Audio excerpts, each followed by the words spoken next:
Ladies and gentlemen, the story you are about to hear is true. The names have been changed to protect the innocent.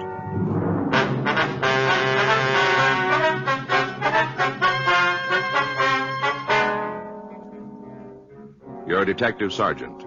You're assigned a robbery detail. You get a call that a downtown hotel has been held up by a bandit who carries a sawed-off shotgun. Your job? Find him.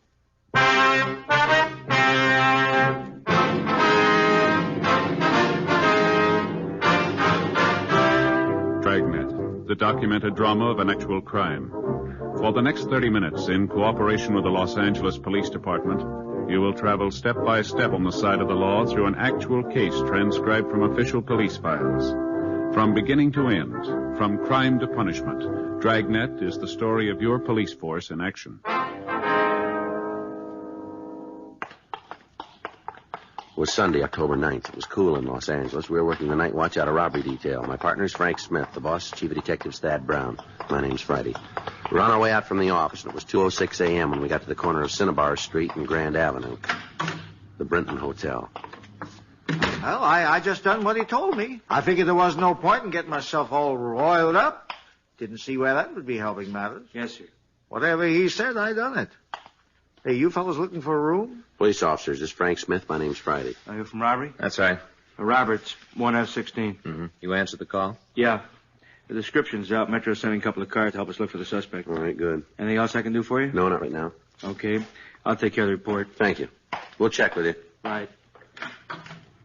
You know, I sure would have been wrong about you two. What's that? I never would have guessed you was cops. Oh, Salesmen.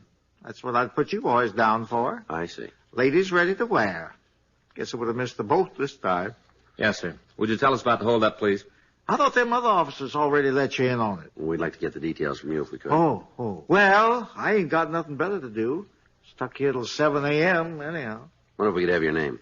Boxer, Tom Boxer. That's Boxer? That's it, just like a dog. Uh-huh. What time did the robbery take place? 45 minutes ago, along around 1:20, somewhere in there. Mm-hmm.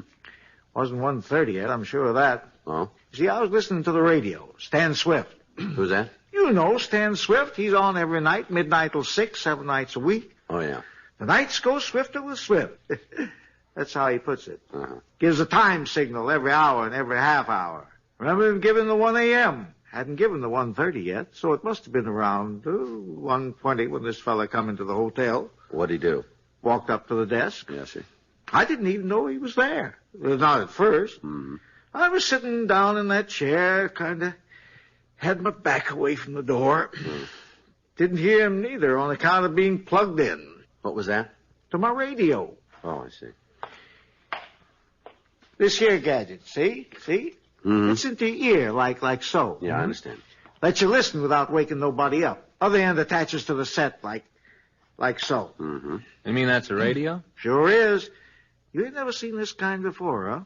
No, sir. Transistor. Oh. That's what they call it. Regency transistor.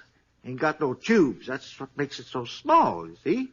Carry it around in your pocket if you have a mind to. I see. Real good tone, though. Plenty of volume if you want to let it out. Yes, sir. Now, if you just tell us about the robbery, would you, Mr. Boxer, please? Well, ain't that what I've been doing? Yes, sir. You said this man walked up to the desk? That is right. Maybe stood there a couple of seconds before I sensed him. Mm-hmm. Unplugged myself, got up and asked him if he wanted a room. He said he did, single. Yes, sir. Checked the boxes to see what was vacant. Had my back to him while I was checking. Didn't notice him opening up his satchel. Mm-hmm. Must have been carrying the gun there, in the satchel. Anyway, when I turned around to register him, I found myself staring into the barrel. Shotgun it was. All right, go ahead, please. This is a stick-up, he said. Do what I tell you, and you won't get hurt. I didn't know whether he meant business or not, and I sure didn't aim to test him to find out. Mm-hmm. Yes, sir, I said. You just tell me what you want, and I'll do it. Yeah. I ain't no coward, you understand, but I ain't no hero neither, especially when I'm facing up to a shotgun. Sure. Like the man says, only real heroes a dead hero. Yes, sir. Me, I'd just as soon go on living. That's why I done exactly what he told me. Give him the money from the cash drawer here. See? Every penny. Hand it all over to him. Didn't try to hold none back. Yes, sir. How much was there? $60, somewhere in between there. Mm-hmm. What happened then? Well, he told me to empty my pockets, lay the stuff on the desk. You did, huh? I emptied them. I didn't have more than $3 or $4 in change. He scooped it up with the other money, shoved it into his satchel. I see. Then he said for me to come out from behind this desk, walked me over to the elevator, told me to get inside and ride up to the top floor. That'd be the third. You see, the hotel is 3 stories high. Yes, sir, I understand. I suppose I could have got off on number 2. He would have known the difference. Floor indicator down there don't work. Mm-hmm. But I didn't see where I'd be gaining anything by it, so I done what he told me. I rode up to 3. How long did you wait there? Oh, till I seen him leave the hotel. Mm-hmm. From the window end of the 3rd floor hall. Did he drive away? No, just strolled off. I don't think he had a car. I see. Turned the corner, and that was the last of him. Mm-hmm. And what did you do then? Took the elevator back down, called the police, listened to the radio while I was waiting. Yes, sir. Figured I might as well take it easy till the cops come. Wasn't more than 5 minutes before them officers walked in. Little while later, you fellas walked in. I guess you know when that was. Yes, sir. Now, Mr. Boxer, could you tell us what he looked like? Huh? The man who held you up.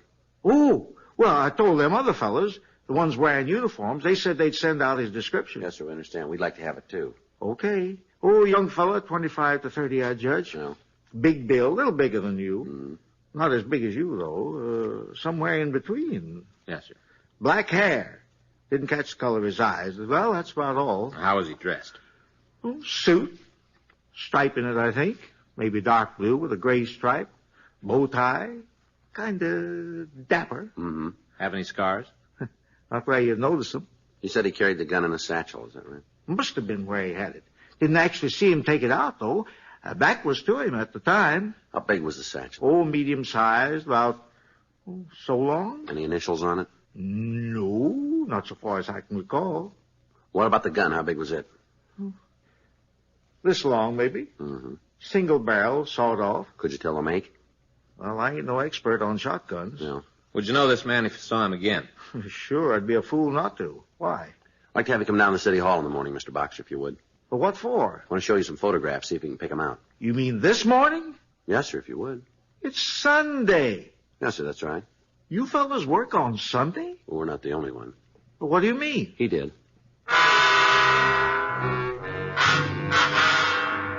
Frank and I checked with the patrol officers who had answered Mr. Boxer's call. They told us that a search of the immediate vicinity had failed to turn up anyone who answered the suspect's description.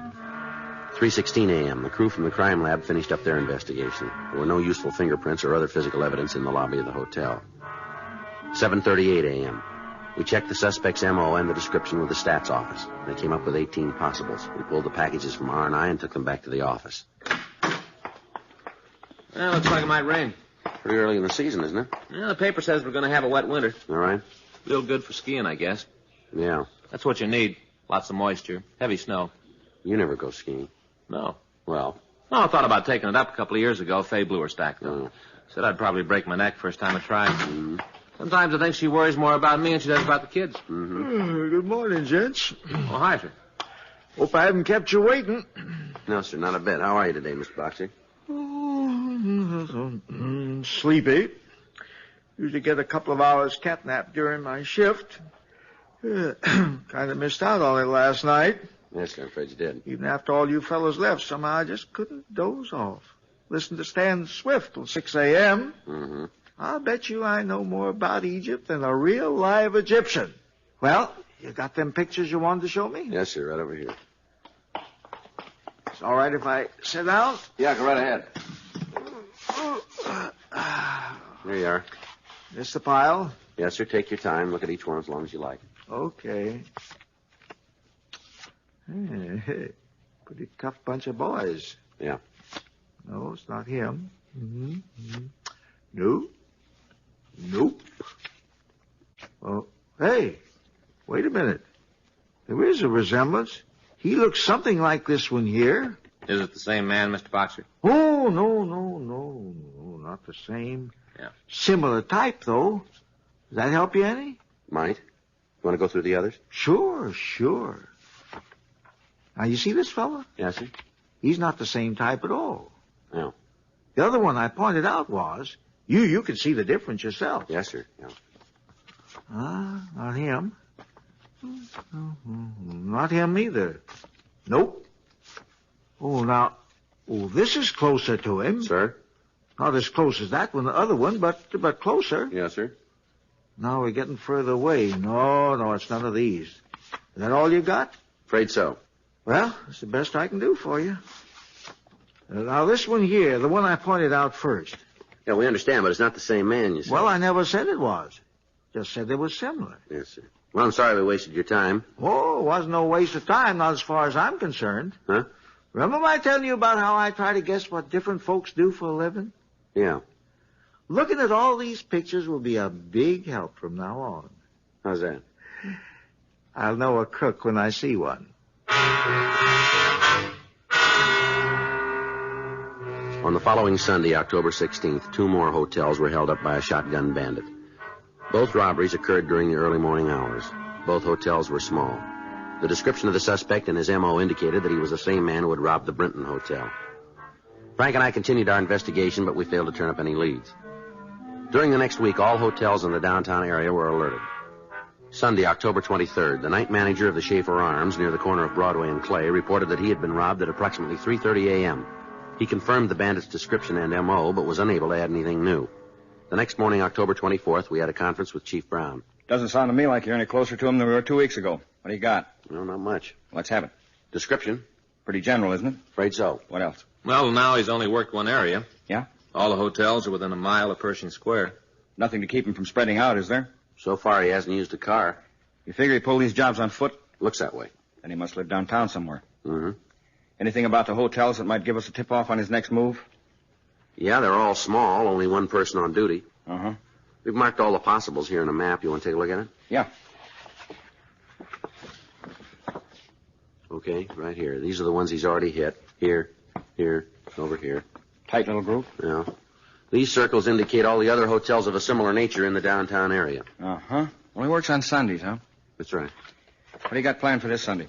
Well, we'll stake out as many as we can. We've asked Metro to give us a hand. We figure we'll have enough men to cover about, 20 likelies, maybe. We plan to run the stakes from midnight till 6 a.m. When he hits, it's usually between 2 and 4. How's it sound to you? About all we can do. Yeah, I want you both stay on this between now and Sunday, see if you can't pick up a lead somewhere. we will. Informant's been able to give you anything? Nope. They holding out? No, I don't think so. I don't think they know who he is. Well, maybe the stakes will work. Maybe. Wait a minute. Let me see that map again. Right here. Funny. See here? Yeah, You said these are the places he's already robbed? that's right. All right together. Draw a line from one to the other and you'd have a square. Yeah. What's this right in the middle of the square? That's the Argus Hotel on South Broadway. That's one he hasn't hit yet. Mm-hmm. Looks like your best bet then. Yeah, that's the way we figured it. Who's going to cover it Sunday? Well, Smith and I thought we'd take it. That's a coincidence. Hmm? Just who I was going to suggest.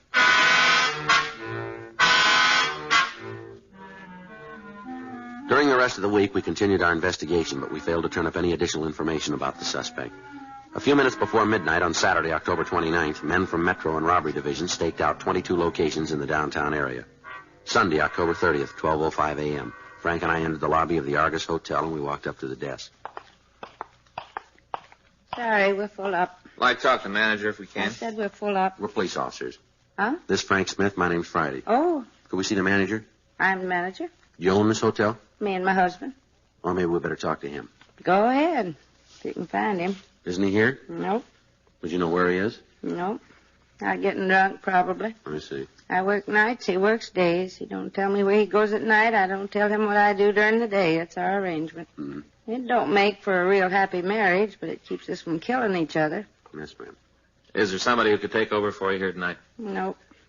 Now, you're sure your husband didn't say where he was going? We don't talk. Oh. He wants me to know something, he writes me a note, leaves it on the desk, and I do the same for him. I see. We ain't exchanged no words for the last 2 years. Uh-huh. Saves a lot of wear and tear on the nervous system. He never said nothing worth listening to anyway. I see. Well, what do you fellas want? Well, ma'am, several hotels have been held up downtown lately. Yeah. You were warned about it, weren't you? George was warned, left me a note. I see. Well, there's a chance he might come here tonight. If he does, I'm ready for him. Hmm? Got me a gun. Pistol. Keep in the cash drawer, see? Yes, ma'am. I know how to use it, too. He shows up, I'm ready for him. Is there someplace we could wait in case he does? You don't have to. I don't need no protection. Told you. I've got a gun. Yes, ma'am. So's he.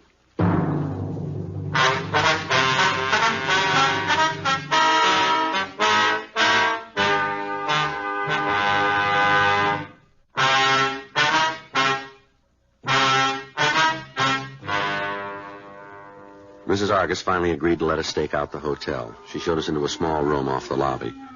From there, Frank and I could see anybody who entered. During the next 4 hours, only 2 people requested accommodations. They were both middle-aged men, and neither one of them in any way resembled the suspect's description. What time you got, Joe?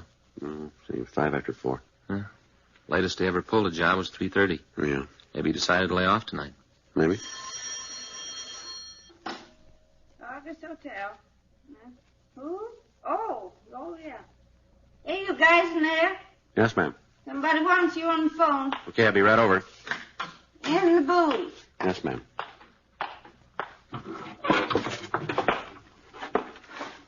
Friday. No, wait a minute. Okay. What's that address? Yeah, I got it, thanks. Right. What's up? Looks like we staked out the wrong places. Yeah? All-night cafe on South Main. The owner was held up. He's pretty badly wounded. Huh? Sawed-off shotgun. Frank and I drove over to the Joplin Grill at the corner of Main and Vincent Place. We talked to the patrol car officers who had discovered Fred Joplin's body. They told us Joplin was unconscious when they found him. They said that they'd called an ambulance and that he'd been taken to Georgia Street Receiving Hospital. We telephoned the hospital and asked them to be notified as soon as the victim was available for questioning. 4:42 a.m., Lieutenant Lee Jones and the crew from the crime lab began their investigation. Frank and I went back to the office. October 30th, 10:17 a.m., Georgia Street reported that Joplin had recovered consciousness. We drove down there and talked to Dr. Sebastian. He said that Joplin was suffering from shock and loss of blood. He also said that Joplin's right shoulder was severely lacerated and that there was a possibility the arm would have to be amputated. 10:46 a.m., we interviewed the victim. Sat down on the stool and asked for a cup of coffee. Yes, sir. I turned around, picked up the Silex, started filling the cup. Time I was finished, he'd got his gun out. Guess he had it in that bag he's carrying. Yes, sir. Told me it was a stick-up. Said to give him the money from the register or he'd shoot me. I didn't say nothing, just stood there kind of staring at him. Yeah. He raised up his gun. Shotgun it was. Yes, sir. I mean business, mister. That's what he said next. I mean business.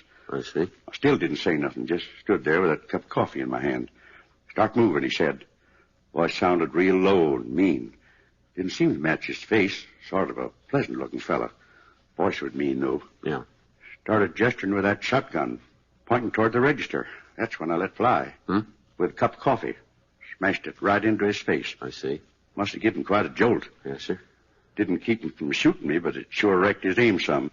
Leastways, I'm still here. Don't remember nothing after that. I see. Sure hit him a good one, though. Them coffee cups ain't the lightest things in the world. Yes, sir, I understand. Not to mention the coffee itself. Scalding hot it was. Right here. That's where I belted him. Right in the jaw. Used to be a ball player, you know. Is that right? Wasn't a pro exactly, but I had a first-rate pitching arm. Lefty Joplin, that's what they used to call me. Back in Junction City, Kansas it was. Local merchant sponsored our team. Pitched 16 winners one season. Best record in the league. Yes, that's very good. Well, I ain't lost all my technique. Leastways, I sure whacked him with that cup. Yes, sir. Doc say anything to you fellas about how I'm doing? Well, just that you're getting along. He make up his mind about my right arm yet? What? Whether I'm going to lose it or not? No, sir, he didn't tell us. Guess in a way I'm kind of lucky. What? Being left-handed.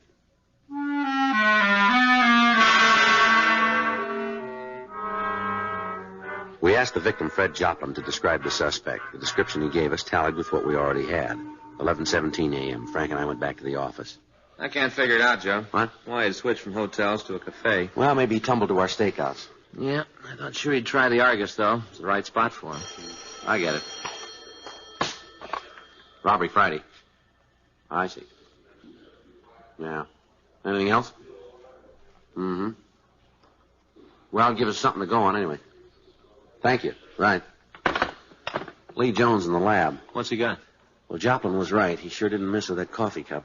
They find the pieces? More than that. Huh? Found a broken front tooth. Analysis of the broken tooth revealed that it was part of a lower incisor. From what we learned of the suspect, it seemed likely that he would make an immediate effort to have the tooth replaced. For the next 3 days, Frank and I interviewed dentists in the immediate vicinity of the robberies. Thursday, November 3rd, 3:17 p.m. We questioned Dr. Clinton Potterfield in his office on the second floor of the Marsh building. Yes, I believe I had such a patient last Monday. Broken incisor? Yes, that's right. Could you tell us what he looked like? Oh, young man, about 30, nicely dressed, seemed very pleasant. Did he say what had happened to his tooth? Yes, he did. Automobile accident. I see. He knocked it against the steering wheel. Uh-huh. He wanted a new fitting right away. Yes, sir. Agreed to make him a temporary as soon as I could. It should be finished tomorrow. Mm-hmm. He offered to pay me extra if I'd hurry it up. I told him you can't rush a new bridge, even a temporary. Yes, sir. Did he give you his name and address? Well, not me personally. My receptionist takes care of those details. Yes, I understand. Would you mind checking with her? No, not a bit. Excuse me. It's about time we got a break. Oh. Hey, look out there. Starting to rain. Yes, sir, it is. Yeah, just like the paper said. It's going to be a wet winter. Here you are, gentlemen. I had a copy down for you. Thank you. Philip Seaver. Huh? Yes, that's correct. His address is right there, too. Yeah. Well, at least we know one thing now. What's that? Why he skipped over the Argus Hotel. Yeah? He lives there.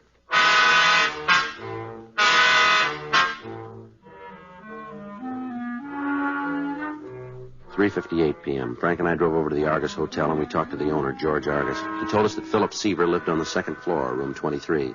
He said that Seaver was a quiet young man who had been staying at the hotel for the past 6 weeks. He also told us that Seaver worked nights and was probably in his room now. We took the elevator up to the second floor. There it is. All right. Yeah. Hey, Get up against the wall there. What? Move! I sure don't know what this is all about. Oh, he's clean, Joe. All right, turn around. Okay. Where's the shotgun? You guys must be off your I'll rockers. see what I can turn up. All right. You got no right to come busting in here. Yeah. Now, what would I be doing with the shotgun? Why don't you tell us? I never had a gun in my life. Boy, you cops sure make the darndest mistakes. I bet you picked the wrong guy up half the time. Yeah, sure. Look, there's nothing in that bureau except my clothes there, fella. Yeah, what about this? Well, it's just a satchel, that's all. It's locked. Where's the key? I don't know, I lost it. Break it open. Yeah.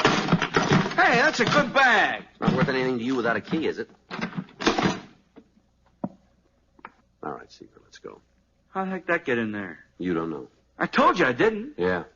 I never had a shotgun in my life. Well, you got one now. Oh, I must have picked up the wrong bag by mistake. Sure, that's what happened. All right, come on, Seaver. Okay, I'm coming.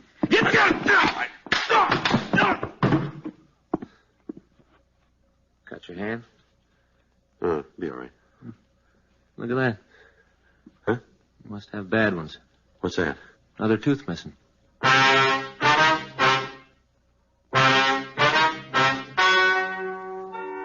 The story you have just heard is true.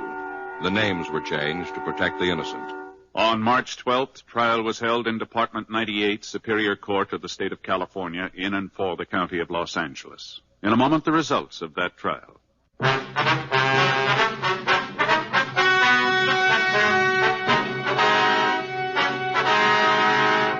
Philip Herbert Seaver was tried and convicted of robbery in the first degree, 5 counts, and received sentence as prescribed by law. Robbery in the first degree is punishable by imprisonment for a period of not less than 5 years in the state penitentiary. Because of the viciousness of the suspect, it was decided that the terms would run consecutively.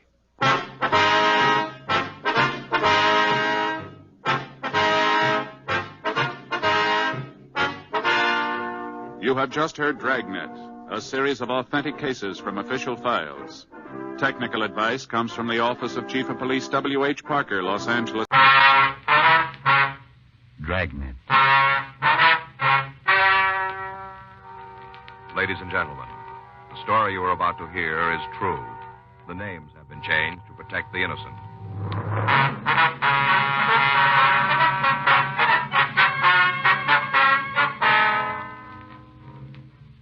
You're a detective sergeant. You're assigned to burglary detail. You get a call that someone has broken into a necktie manufacturer's. A large supply of hand-painted ties have been stolen. Your job? Check it out. It was Saturday, September 10th. It was hot in Los Angeles. We were working the day watch out of burglary detail. My partner's Frank Smith. The boss is Captain Bernard. My name's Friday. I was on my way into the office, and it was 8:31 a.m. when I got to room 45. Burglary. Hi, Joe. Morning. Anything for us? Patrol car picked up a couple of high school kids about 3 a.m. No? Found them hanging around a filling station over on Jefferson. Mm-hmm. Juvenile's checking them against those other filling station jobs last week. Just to let us know. Okay. Oh, it's going to be a scorcher. Yeah. You noticed it last night? The heat. Oh, yeah, sure I did. I don't think I slept more than 30 minutes. Wonder about air conditioning the house. What? It's pretty expensive, isn't it? Well, I guess it depends, doesn't it? Yeah. Be worth it, though, weather like this. Well, we don't get these spells too often. Well, I don't know, Joe. Lots of the new houses have air conditioning. Yeah. Just the bedroom might not cost too much. You know, one of those portable units. Mm-hmm. I get it. Burglary Friday. Yes, sir. Just a second. All right, what's the address? All right. Mm-hmm. Yes, sir, I see. Right away. Bye. Tie manufacturing company out on Western. Somebody cleaned them out last night. Over 100 dozen neckties. Yeah. Owner says he knows who did it.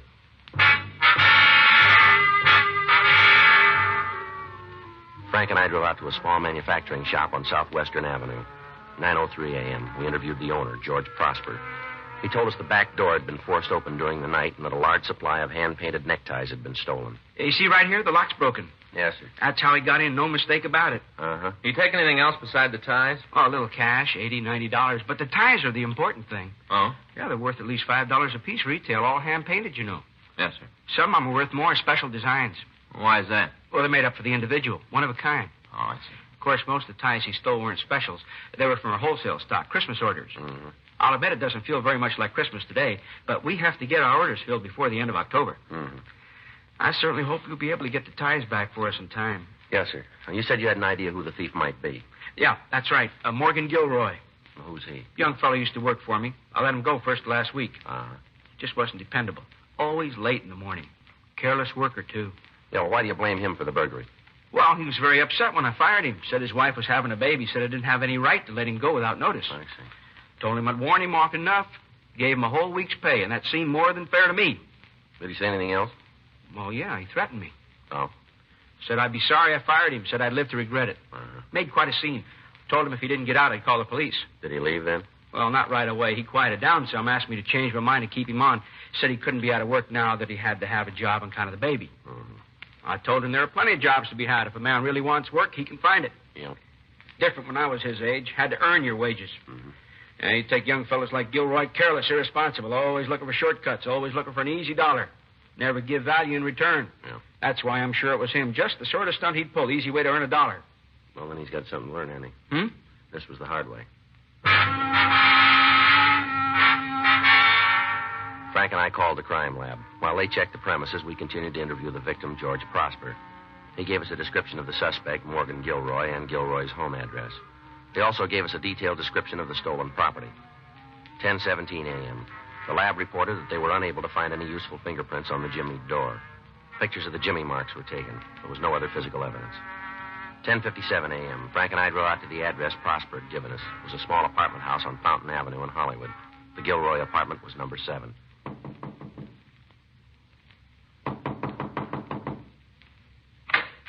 Yes? Morgan Gilroy in? No, he isn't. You, Mrs. Gilroy? Yes, sir. We're police officers, ma'am. This is Frank Smith. My name's Friday. Pleased to meet you. Be all right if we come in for a minute? Oh, I guess it'll be all right. Thank you. I'm sorry I'm not fixed up. I kind of overslept this morning. Yes, ma'am. Were you out late last night, Mrs. Gilroy? No. How about your husband? What about him? Was he out late? Well, Don't you think you ought to tell me why you want to know? it's a police matter. Then maybe you'd better talk to Morgan. Yes, ma'am. Do you know where he is? At work. Now, where's he work, Mrs. Gilroy? For a tie manufacturer. Which one, do you know? Prosper's. George Prosper. That's the owner's name. Mm-hmm. How long has your husband worked for him? 6 or 7 months. And that's where he went this morning, did he? That's where he goes every morning. Mm-hmm. Something happened to Morgan? We'd like to talk to him, that's all. Then why don't you? I told you where you could find him. Yes, ma'am. The Prosper Tie Company. I don't know what the address is, but it's in the phone book. Well, we just came from there, Miss Gilroy. Well, I don't understand. Didn't you see Morgan? Your husband doesn't work for him anymore. What? He was let out last week. What? I don't believe you. That's what his boss told us. Well, if Morgan would have said something about it. No.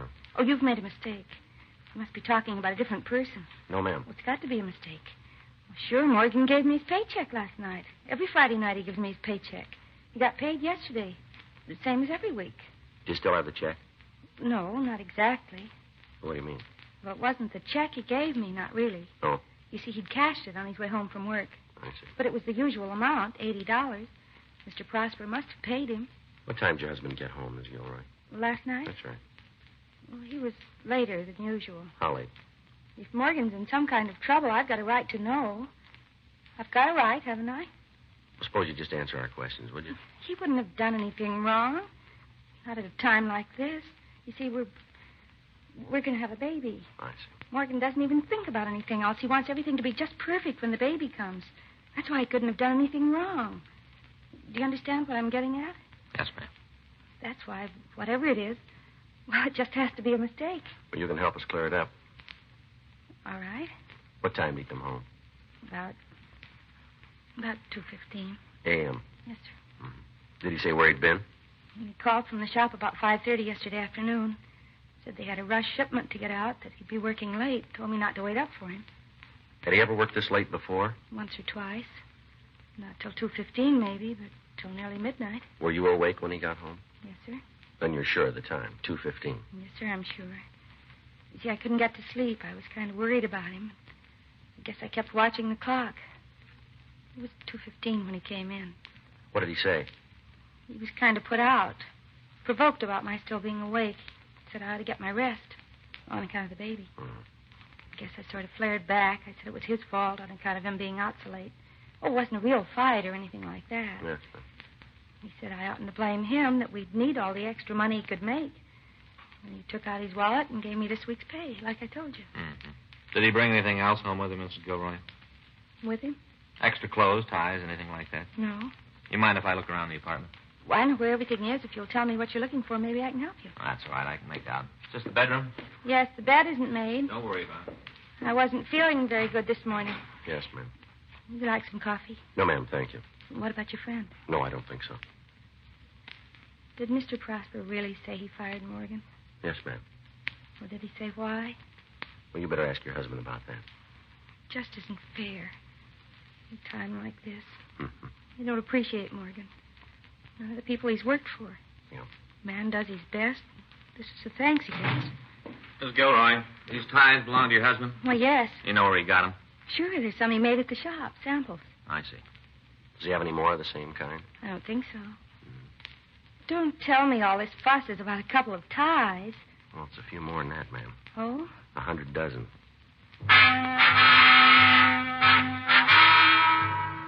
Except for the 3 ties which Frank had found in the bedroom, we were unable to turn up anything else that seemed to answer the description of the stolen property. 12:15 p.m. Frank stayed at the Gilroy apartment to wait for the suspect while I drove back to the tie factory. George Prosper identified the ties taken from Gilroy's closet. He said that they were samples manufactured in his plant. He also said that they had been given to the suspect and had not been stolen. 1:36 p.m. I checked Gilroy's name through R&I. They had nothing on him. 2:17 p.m. I returned to the suspect's apartment. Hi, Joe. Hi. Any sign of him? No, not so far. Where's Miss Gilroy? She's lying down. Oh.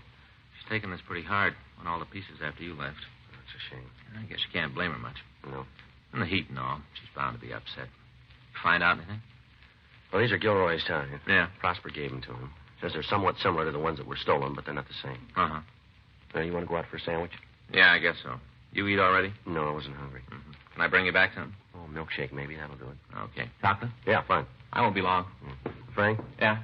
Miss Gilroy's all right, isn't she? Well, I guess so. I mean, she doesn't need a doctor or anything like that. Well, I don't know, Joe. Well, you'd know more about it than I do. Well, I suppose if she needs a doctor, she'd call one. Yeah. Well, hurry it up anyway, will you? Sure.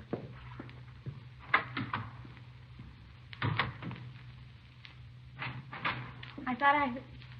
Oh, you. Yes, ma'am. What happened to the other officer? Went out to get some lunch. Oh, You feeling better? yes, thank you. The apartment's so stuffy today. That's what it was. Yes, ma'am. No, that isn't what it was at all. Ma'am? You and that other poison. You've got me so nervous I don't know whether I'm coming or going. Well, I'm sorry we had to bother you. You're just wasting your time.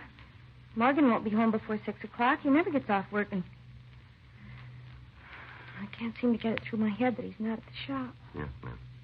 Look, the minute he comes in, I'll telephone you. Or if I hear from him, I promise, the minute he comes in.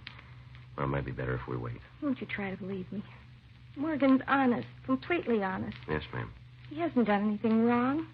If he had, I'd know it. He'd have told me. And there's one thing he didn't tell you, Miss Gilroy. Oh? That money he brought home last night. Well? Where it came from. Frank and I waited in the apartment until the suspect, Morgan Gilroy, came home. 6:17 p.m. We took him into custody and drove him down to the city hall for questioning. He was very uncooperative and for nearly an hour refused to discuss his whereabouts the previous night. 7:08 p.m. We continued the interrogation. How'd you happen to lose your job last week, Gilroy? Ask the boss. He says you weren't dependable. That's his opinion. You afraid to tell your wife he fired you? Who says I didn't tell her? Did you? Well, maybe you'll feel more like talking in the morning. Morning? That's right. You can't keep me down here tonight. Is that right?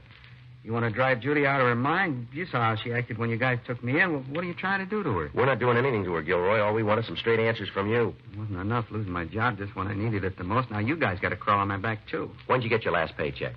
From Prosper? Yeah. The day he fired me? That was last week sometime. I guess so. You gave your wife some money just last night. So? You told her it was this week's pay. Well, I had to tell her something, didn't I? Yeah. I didn't want her worrying about me being out of work. I had to tell her something. Where'd you get the money? Borrowed it. Yeah. Maybe it looked like I was stealing, but I wasn't. I was going to tell him I was taking it. It was just a loan till I started drawing unemployment. I thought we was buddies, Steve and me. Some buddy turned you over to the cops for a lousy $80. Who's Steve? Steve McGill. Isn't that why you picked me up? When were you with this McGill? Last night. What time? 5 o'clock on. Till when? It must have been nearly 2. It was a little after when I got home. Where were you? I met Steve at a bar over in Vermont. What's the name of it? Black Pony. What'd you do then? I had a couple of drinks, bite to eat. All right, go ahead. Some other guys came in, friends of Steve's. I met him once or twice, too. Mm-hmm. Somebody said, let's get up a poker game. I told him I couldn't afford it. I didn't have any cash to spare. And Steve said for me not to worry, that if I ran short, he'd stake me. Yeah. We all went over to his place. I did real good for the first couple of hours. I only had $5 to start with, ran it up to over 100. Is that right? They were all ribbing me. About how I was the one that didn't want to play. Yeah. Along about midnight, my luck started turning. By 1:30, I was cleaned out. Always seemed to be second high. Mm-hmm. Get it straight, sure as fate, somebody else would have a flush, second high. The game break up at 1:30? Well, they played on a little longer without me, 15, 20 minutes. I stayed on because I wanted to make a touch from Steve after the other guys went home. All right, go ahead. I didn't know how to bring up the subject. Not that Steve can't afford it. He's got plenty of dough, and he won over a couple of hundred in the game. Mm-hmm. I was kind of beating around the bush. And all of a sudden, I noticed how drunk he was. He couldn't get his pants off. Mm-hmm. Just toppled over on the bed and went to sleep. At least he sure looked like he was asleep. Mm-hmm. Money was still laying there on a table where we'd been playing, over $200. I only took 80. That ought to prove I ain't a thief. If I was, I'd have taken it all. What'd you do then? I went home. Did you stop off on the way? Well, I couldn't have. Ask Judy. She'll tell you. I was there by a little after 2. Were you in the neighborhood of the tie factory last night? Not within a half a mile. What's that got to do with it, anyhow? Where does this friend of yours live? Steve? That's right. A little street just off Western, Gramercy Place. You got a telephone? I guess so. You know the number? Not offhand. It must be in the book. I'll check it, Joe. Last name's McGill, huh? That's right. What the heck's going on here? You guys didn't even know about Steve. He didn't turn me in. Well, who did? A lot of ties were stolen last night. Factory you used to work for. Ties? That's right. You think I had something to do with it? Your ex-boss does. Well, he hasn't got any right to accuse me. You threatened to make trouble. Well, I may have sounded off when he fired me, but it was just talk. How could I make trouble for him? Somebody did.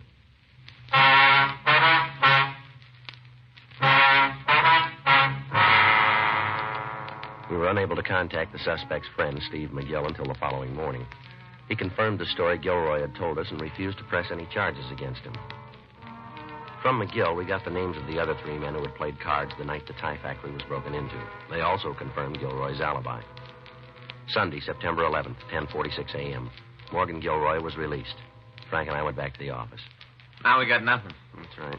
You think his wife was telling the truth? Hmm? About him getting home at 2:15. We can't prove he didn't. No, I guess not. Well, it seems to be cooling off a little, doesn't it? Yeah. Probably would have been able to sleep last night, too. Yeah. That's my luck. Well, maybe you can grab a nap this afternoon. No, I don't feel right when I sleep in the daytime, Joe. Isn't good for a person, you know. Throws your system right out of whack. Mm. Except for my brother-in-law, Armin. He can sleep anytime, any place. No strain at all. Okay. Burglary Friday. Yes, sir.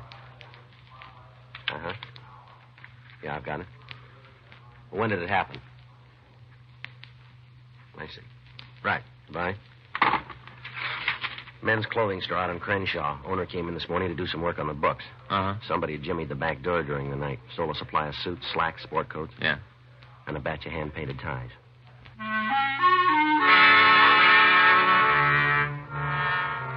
Frank and I drove out to Nimbo's men's store on Crenshaw Boulevard. We talked to the owner, Carl Nimbo. He showed us how the store had been entered and gave us a description of the stolen merchandise. The thief had apparently followed the same M.O. that had been used on the Prosper Tie Company. We were unable to learn anything more about the suspect's identity. Several days later, a tie shop in Hollywood reported the loss of over 200 knit ties. The following night, a men's clothing store on Wilshire Boulevard was burglarized. Investigation indicated that all these crimes were the work of the same man or men. Burglars who were known to have used similar M.O.s were interrogated. No leads were developed. Monday, September 19th, 8:06 p.m. Frank and I were getting ready to go off duty. You want to stop by the house on your way home? No, I'm pretty tired. I think I'll hit the sack early. We could watch a little TV. It's supposed to be a good fight tonight. It's too late for that now, isn't it? Oh, yeah, I guess so. Oh, we could watch something else. You're not going to go to sleep at 8 o'clock, are you? No. Well, come on then. I'll get it. All right. Burglary, Smith. Who? Oh, yes, sir. Sure, I remember. Yes, sir. I see. What's that address? We'll meet you out in front. Right away, yes, sir. Guy owns that tie factory, George Prosper. Yeah. He's calling from a bar over on Normandy. Uh-huh. One of his stolen ties just walked in.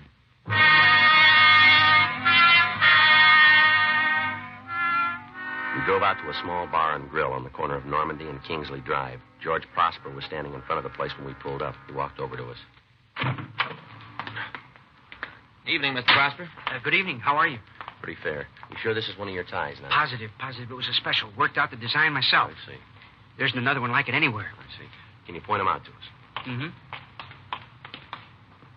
Now, see? Through the window there? That corner booth? That one there, huh? Yeah, tall fella sitting alone. Okay, thanks. You want me to come in with you? No, sir, we'll take care of it. We might need you later on, though. Whatever you say. You know how to get in touch with me. Yes, sir. Good night. Night. Good night, sir.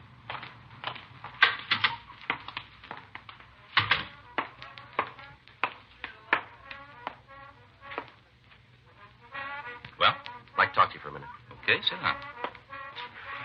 Well? We're police officers. Okay. What's your name? Trendle? Dick Trendle. You got a job? Sure. Doing what? CPA. Public accountant? That's right. Must make pretty good money, huh? What makes you think so? The way you're dressed. I'm single. I don't have a lot of expenses. It's a nice suit. Thanks. Remember where you bought it? Sure, San Francisco. Mm-hmm. Went up there on my vacation a week ago. Can we see the label? Okay. Okay? Yeah.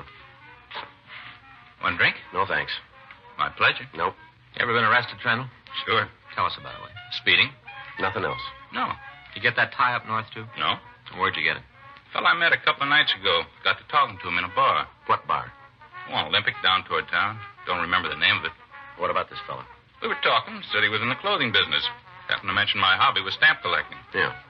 Said sure was a coincidence. What do you mean by that? One of his customers was a stamp collector, too. Had the factory make up a special tie for him. Designed it like rare postage stamps. Oh. This one right here, the one I'm wearing. Uh-huh. Offered to sell it to me. Yeah. Because the customer it was made for had left L.A. You have the tie with him? In his hotel. Took me over there to show me. What hotel was it? Oh, I don't know, a little place a couple of blocks away from the bar. You think you could find it again? I guess so. Did you go up to his room? Yeah, he showed me the tie. Showed me a lot of other clothes, too. Did you buy anything else? Nothing else I needed. I stocked up when I was in San Francisco. Didn't need the tie either, but it was a real bargain. Yeah. $3.50, it's all he asked for it. Felt like this is worth at least $7 or $8. Mm-hmm. Sure couldn't see how he was making any profit selling it at a price like that. He made a profit. Well, it doesn't seem possible. It must have cost him more than $3.50. No, it didn't. Huh? But it will. Dick Trundle gave us a description of the man who had sold him the tie. He agreed to accompany us to the bar where they'd met. 10:17 p.m. Frank and I interviewed the bartender at the BTJ Cafe on Olympic Boulevard. He remembered the suspect and said he had been in several times during the past week. He couldn't tell us his name or address. We left the bar and canvassed the vicinity for the hotel where the suspect had taken Trundle.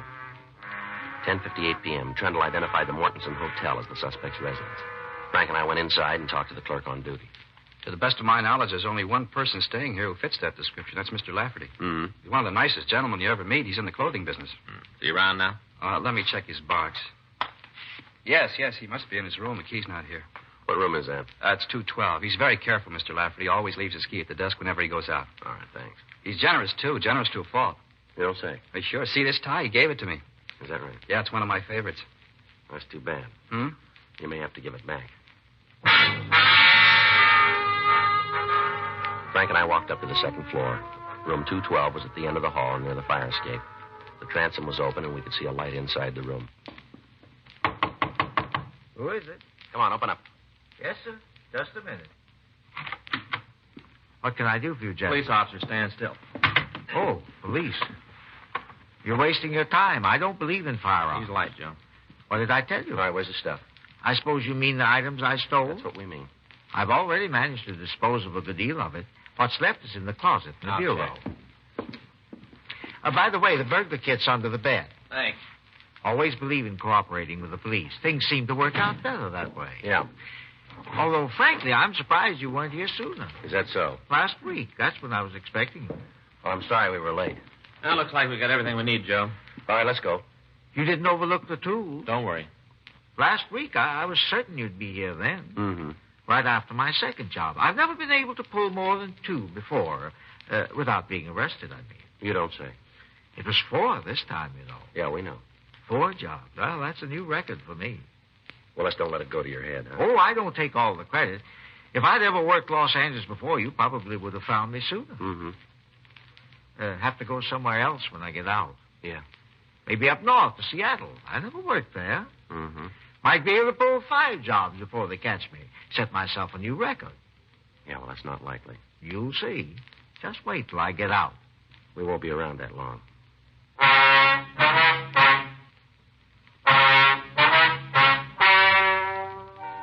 The story you've just heard is true. The names were changed to protect the innocent. On January 7th, trial was held in Department 98, Superior Court of the State of California, in and for the County of Los Angeles.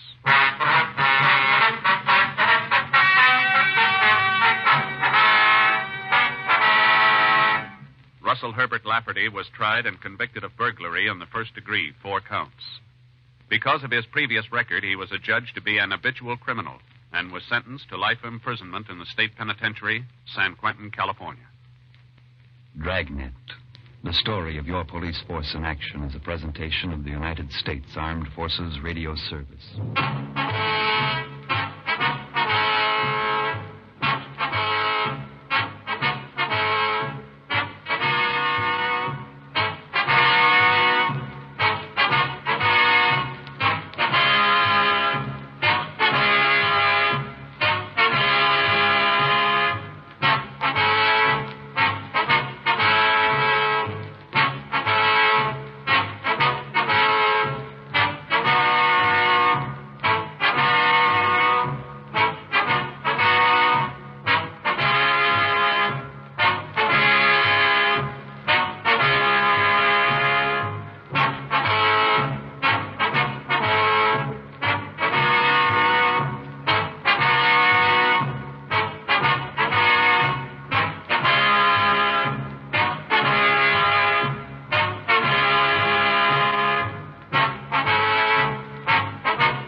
Dragnet.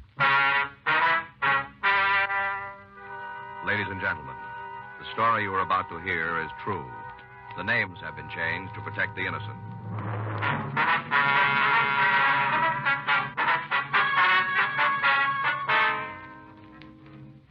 You're a detective sergeant. You're assigned to auto theft detail. The recovery rate of stolen automobiles in your city has dropped far below normal. Evidence points to an organized gang of car thieves. Your job? Break it up.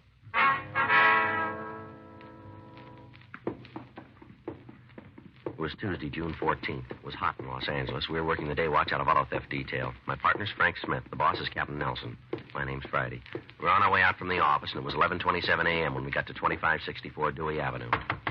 Apartment 3G. Want to try it again? Yeah. Yep. Oh, hi, Joe, Frank. Hi, Whitey. Hi. Come on in. Thanks. Come on out in the kitchen. I'm washing out some socks. You don't care if I finish up, do you? No, go ahead. I got up this morning. I figured I'd better get it done. Haven't got a clean pair to my name. Mm-hmm. Drag a chair and sit down. Thank you. What'd you want to see me about? Couple questions. I'm not in the fire, am I? Not with us. I couldn't remember anything. You never know. No. What is it? You still working at that garage? Night shift. Check in at 4. This got something to do with my job? Might have, yeah.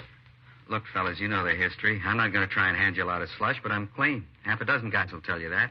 I haven't got off the line since the last time I was tagged. Well, you're in no trouble, Whitey. We figured maybe you could give us a hand. Here's the switch. Me giving you some help. Usually works the other way. What are you looking for? A lot of cars going someplace, Whitey. We're trying to find out where and who's driving them. Thought maybe you might have heard a rumble. There's always something going around. You got anything? Won't do me any good if it goes outside. We won't open the door. There's supposed to be 3 of them. What do you know about them? 2 men and a woman. The 2 fellas are supposed to be pretty heavy. Any names? No, they're playing it pretty close. Even the rumble's not solid. Mm-hmm. A couple of days ago, I talked to a guy down at the garage. He was telling me about the operation, said it was big. You know the people? Enough to be in the same bar. Told me he tried to get a piece of the action, but they're not cutting any of it. Can we talk to this guy? I can't stop you, but I can't give you a hand either. What do you mean? I can't tell you where to find him. Does he come around the garage much? No, he comes in once in a while, talks, nothing regular. What's he do for a living? Drives. Stock car races. Oh, I see. Has he got a name? Call him Tops. I don't know the rest. You know what he's talking about? I think so. He likes to yak, but he sounded straight on this. To give you any details on the operation? I didn't ask a lot. I figure the less I know about deals like this, the less I can get in trouble. Yeah.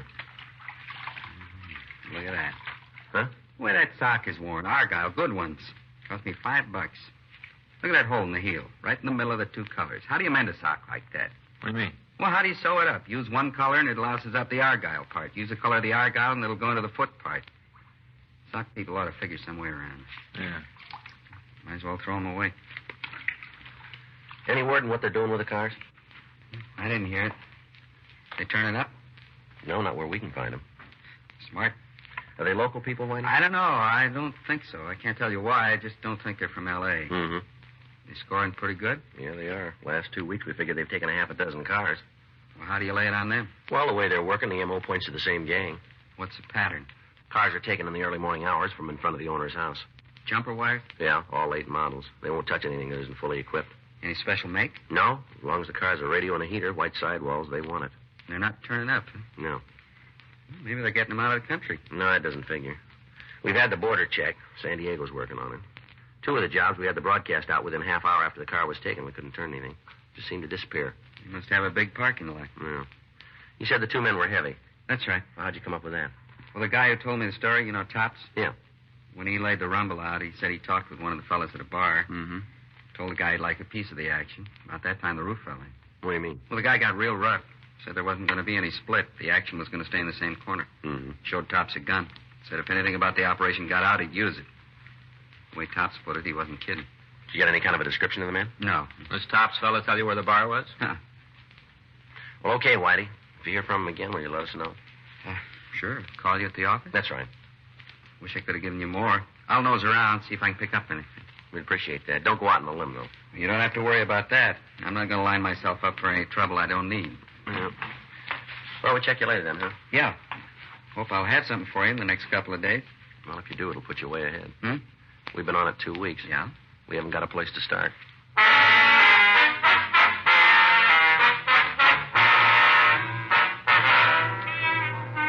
On Saturday, May 27th, the first theft had been reported. The victim said he'd parked his car in front of his house and returned an hour later to find it gone.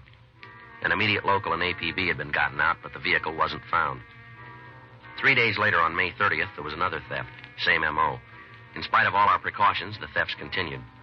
To date, 7 automobiles had been taken, and none of them had been recovered. All possible sources of information had been checked out without result. Outlets for stolen cars had been kept under 24-hour surveillance without netting any new information. The stats office had made runs on each theft and on the general M.O. When the list they returned to us was checked, we were no closer to the thieves. Pressure from the victims and their insurance companies began to build, but there apparently wasn't anything we could do to stop the operation. Frank and I went back to the office and ran the name and description of the man known as Tops through the moniker file. There was no record of such a person. 2 more days passed. Another car was stolen. People in the immediate vicinity were questioned, but none of them had seen the thief. Saturday, June 18th, 11:40 a.m. Okay. Auto theft, Smith. Yeah? Oh, yeah. Can you hold him? Right. Be right there. Yeah. Get your coat. That was Whitey calling from the garage. What's he got? That fella Tops. Yeah. He just walked in.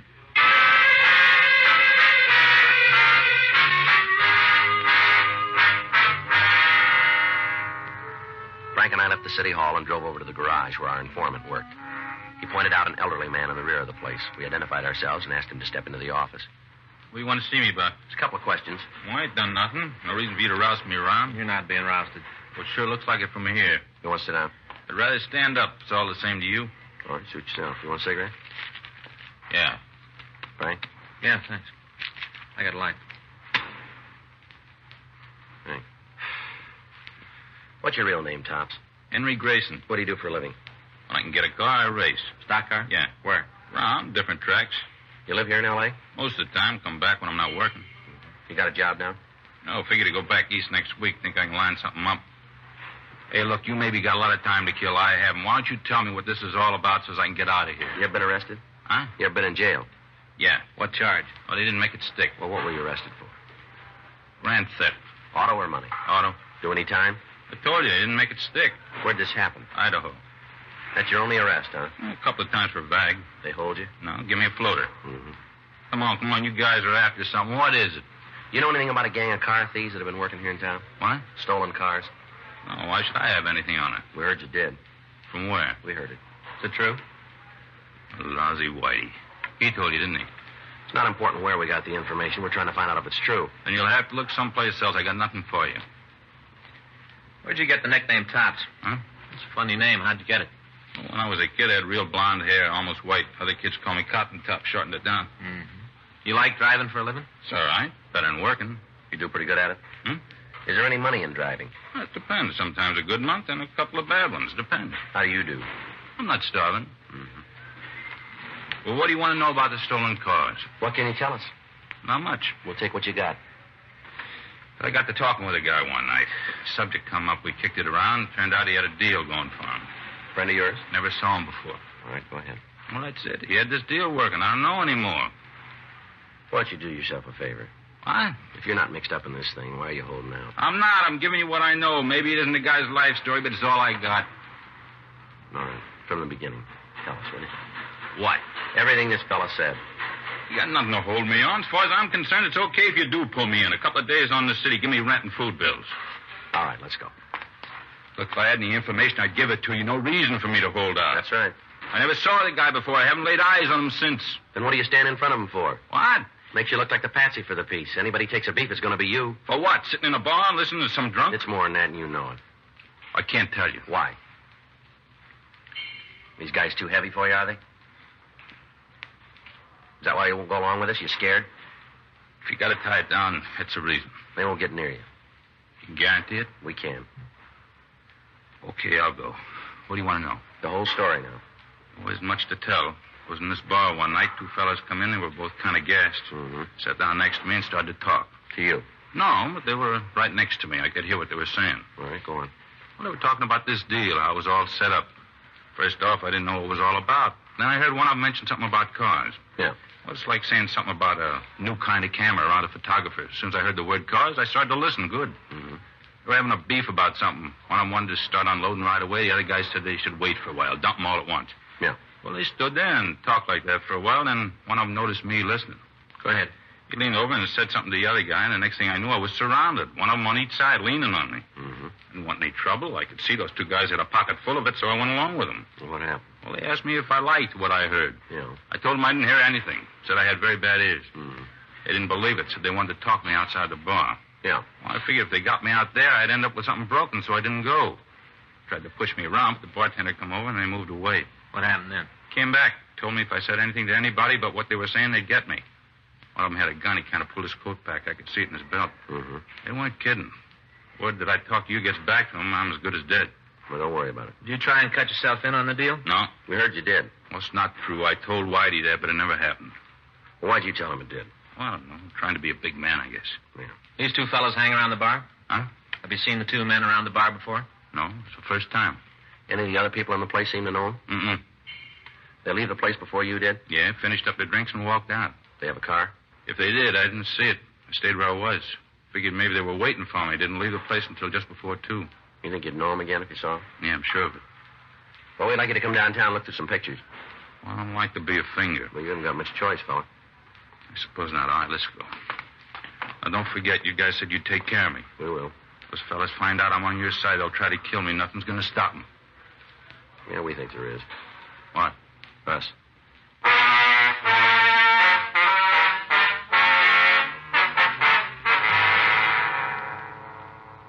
We took Henry Grayson back to the city hall and had him check the mug books. He was unable to identify the suspects. We ran his name through the record section and found that he had no arrests in the state of California. At his own request, he was returned to his home. Local broadcasts and APBs were put out carrying the description of the 2 male suspects. A week passed without result. Monday, June 27th. I got it. Auto theft Friday. Yes, sir. That's right. Well, when was that? No, we can't take one over the phone. Oh, well, I'm sorry, too. That's right. You live in Hollywood? I see. Well, now, if you'll go down to the police station on Wilcox Avenue. That's right. In Hollywood. They'll take it for you. 1358 between Sunset and Santa Monica. That's right. You betcha. Bye. Car theft? Bicycle. Fella says his kid left it in front of the house, came back, and it was gone. Yes, sir. Something we can do for you? I'd like to talk to somebody about a stolen car.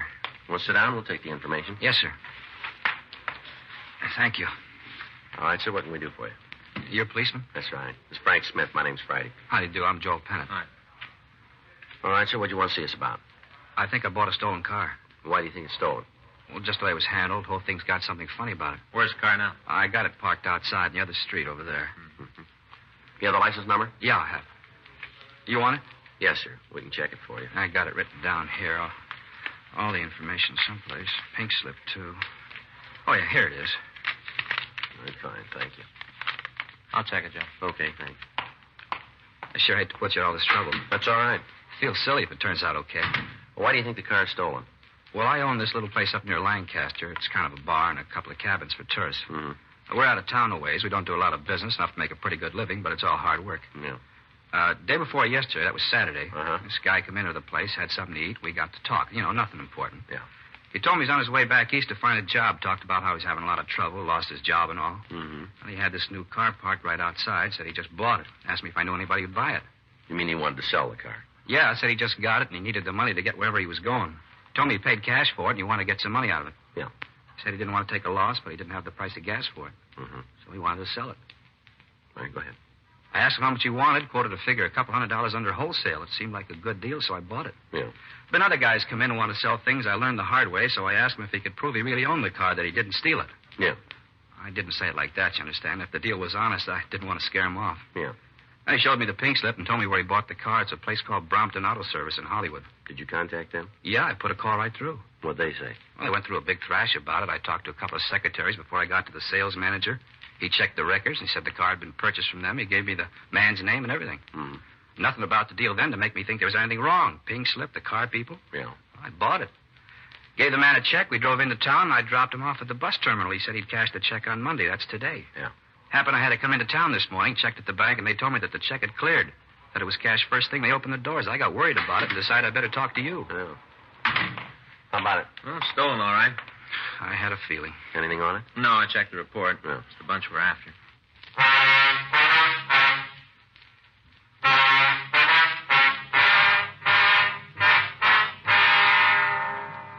While the victim, Joel Pennant, looked through the mug books, Frank and I went over to the bank and picked up the check the suspect had cashed. The name on the pink slip had been run through R&I, but there was no record on it.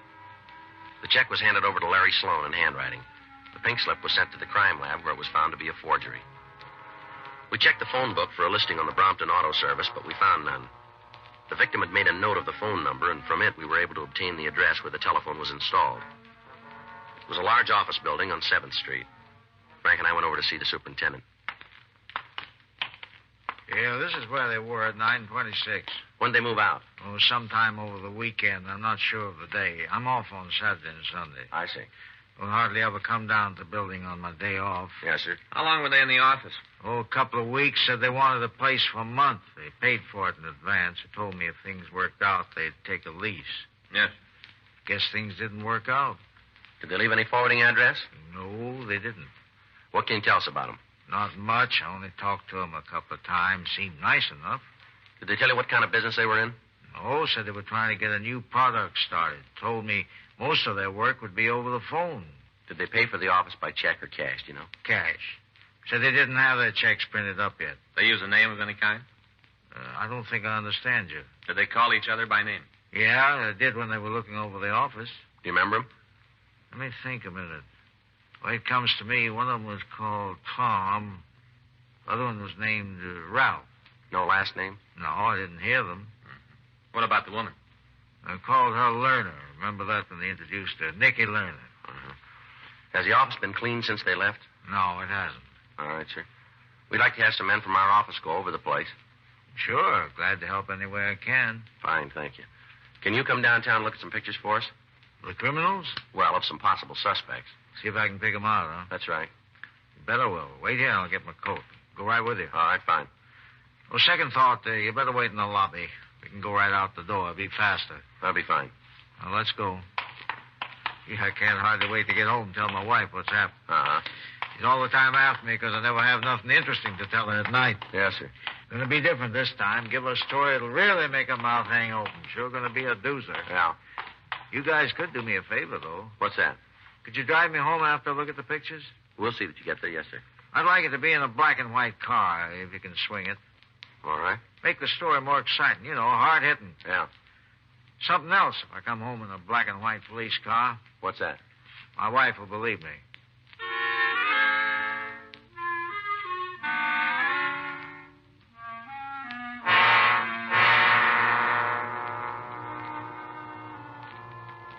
We took the superintendent down to the city hall, but he failed to identify the suspects. The crime lab crew went over the office they had used, but they were unable to find any useful information. Another week passed. During that time, we had reports that 4 of the stolen cars had been sold. The circumstances in each case were the same. In each instance, we checked out the address the suspects had used as a front without result. Tuesday, July 5th, Frank and I walked into the squad room. Well, it's not the same, Joe. Not the same at all. It's all changed. It has. Sure? Don't make any difference how you try. It just doesn't come off. What are you talking about? The 4th, Joe. The 4th. The 4th, huh? Yeah.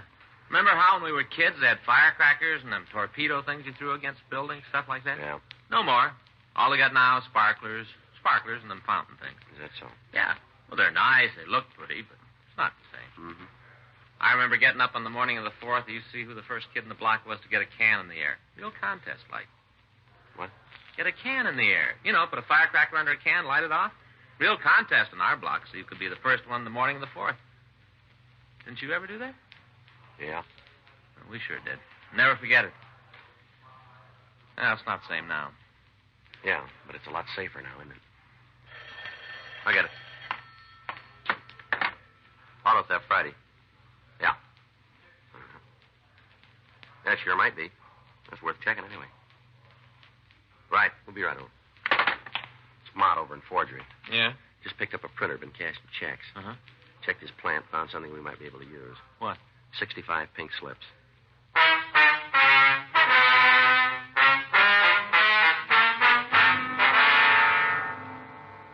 We went over to room 29 and met with Sergeant Hal Mott.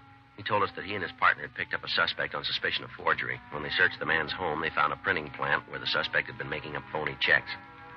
They'd also found master plates for automobile pink slips and a quantity of the slips themselves. Under questioning, the suspect admitted the forgeries but denied any knowledge of the automobile registrations. Frank and I took him to the interrogation room. Your true name is Harry Larwill, is that right? Yeah. You want to tell us about those pink slips? I don't know anything about them. You printed them, didn't you? I guess so. Well, and don't you know? I printed them. What were you going to do with them? I did it for kicks, nothing more. For practice? Yeah. Do you think a story like that's going to stand up in court? Look, I copped out to the forgery rap. Isn't that enough for you guys? We want to know about those pinks. I already told you. How many counts did they get on you? I don't know, 10 or 12. Well, and you know you're not going to do that stand on your head. You'll stand 1 to 14 on each count. It's a lot of time if they run consecutively. Now, come on. Why'd you print the slips? What happens to me if I tell you? What do you mean by that? We'll make it any easier on me? We don't decide that. But you see the judge knows, huh? We'll put it down like that, yeah. Now, tell us about it, will you? I made them up for Tom and Ralph. Who are they? A couple guys I know. They come to me with this deal, said if I'd make them 100 slips, they'd give me $1,000. I needed the money, so I did the job. Yeah. Well, after I made them, Ralph said they could only use 45 of them. Then we had a beef. He gave me 500, and I gave him the pinks. You know where we can pick up your friends? Yeah. Apartment out in Hollywood. The girl there, too? Who do you mean? Understand her name's Nikki. Oh, yeah. Ralph's wife. Yeah, I guess she should be around. When'd you see him last? Yesterday, Ralph called me in the morning. Told me they was interested in the rest of the slips. Wanted to know if we could make a deal. What'd you tell him? Yeah, we could. I'm supposed to meet him this afternoon. Where? Drugstore on Sunset. He told me 3 of them are going to leave town. All right. You going to pick them up? That's right. Guess they had a good thing going for them. Sure were raking in the dough. Yeah. Ralph told me about it. Said they were coining money. Kind of hate to see it broken up. You do? Yeah. Good deal like that. Good ones are hard to come by these days. Takes a lot of time to set one up. Mm-hmm. Break this one up, they'll have to sit down and figure another way to make a buck. Kind of hurts to think about it. It does. Yeah, good deal like that shot. It really hurts me. Think what it's going to do to them. The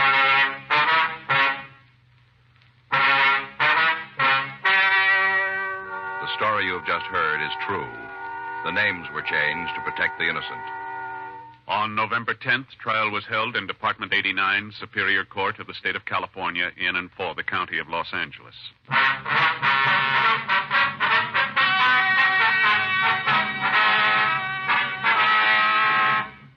Ralph Norwood Prescott, Thomas Dean Bolton, and Nicky Lerner Prescott were tried and convicted of grand theft auto, 5 counts, and received punishment as prescribed by law. Grand theft auto is punishable by imprisonment for a period of from 1 to 10 years in the state penitentiary. Ladies and gentlemen, careless driving is kid stuff. Most automobile accidents happen when we forget to act our age and drive carefully. Letting off steam, defying authority, showing off risks a driver's life as well as the lives of other people. In your car, act your age. The life you save may be your own.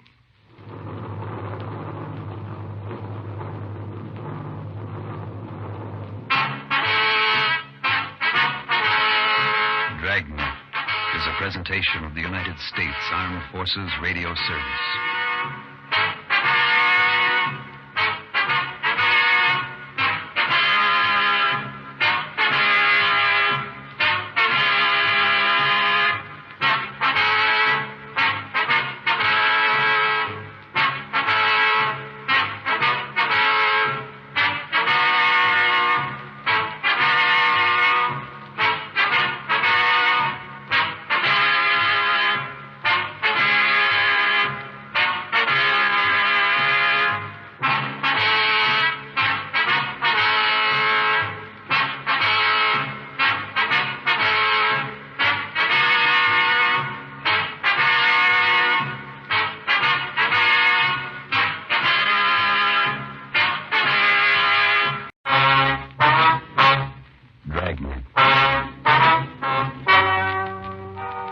Ladies and gentlemen, the story you're about to hear is true. The names have been changed to protect the innocent.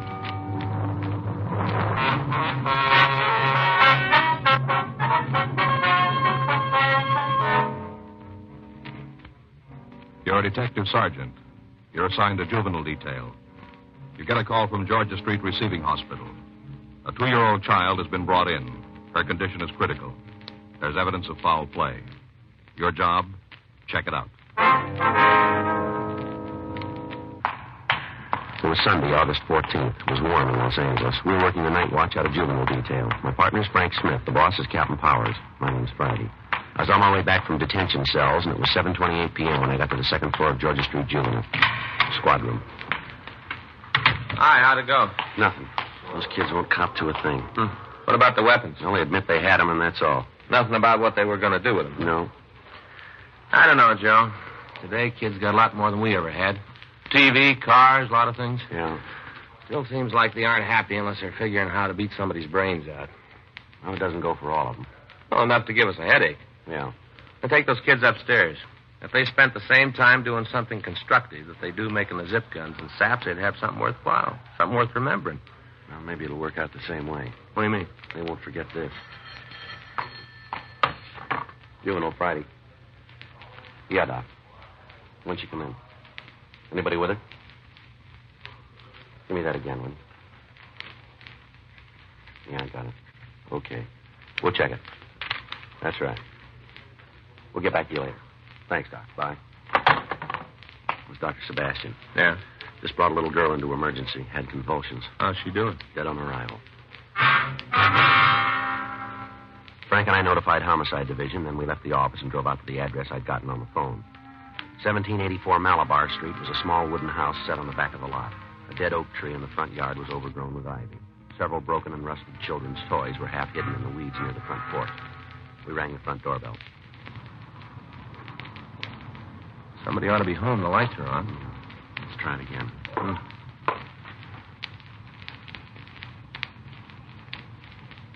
Yeah, somebody's coming. Yes, Ms. Manson? that's right. What do you want? Police officers would like to talk to you. We have to go through it all again. Don't you think I feel bad enough about it? We're sorry to bother you, ma'am, but there's some questions we have to ask you. All right, come on in. You might as well sit down. Thank you. Thanks. This is Frank Smith, and my name's Friday. How do you do, Miss Manson? Hello. You're the child's aunt, is that right? Yeah, her mother and my sister. And where's your mother? I don't know. Been trying to get in touch with her. Left messages all over town, but I guess she ain't got any of them. The child stay with you, does she? Yeah.